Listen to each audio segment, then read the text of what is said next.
Carrying 7 people in this modern motoring world isn't that difficult, but fitting their luggage in as well, that's more of a challenge. Now, there are some larger people movers on the market, and the best seller by a long shot has been Kia's Grand Carnival for years. But the Carnival has been very hit and miss. Great space, great features, great price, but a few holes in its safety artillery and dead ordinary to drive. But Kia's come out swinging with its latest Carnival. It's actually slightly smaller on the outside, but bigger on the inside, and there's still the big sales pitch, 8 seats.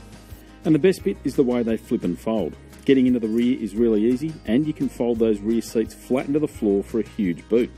Even the middle row is easily folded. Plus you can fit child seats in the second and third row. So it's a really practical family bus, and it's got some nifty touches like the child watching mirror and a huge centre console.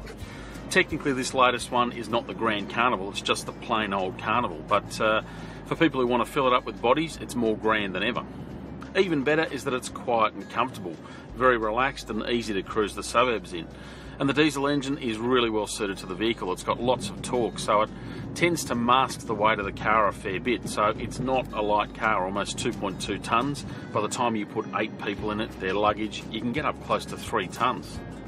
But shifting it all can take a bit of effort, especially when it comes to fuel. You can get a V6 in this, a 3.5 litre petrol V6, but you almost need a petrol tanker hooked up to the rear of it.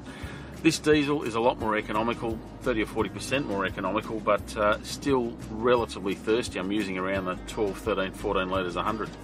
Still, it does have plenty of torque, so it's rarely phased by hills. It sort of charges up them quite confidently.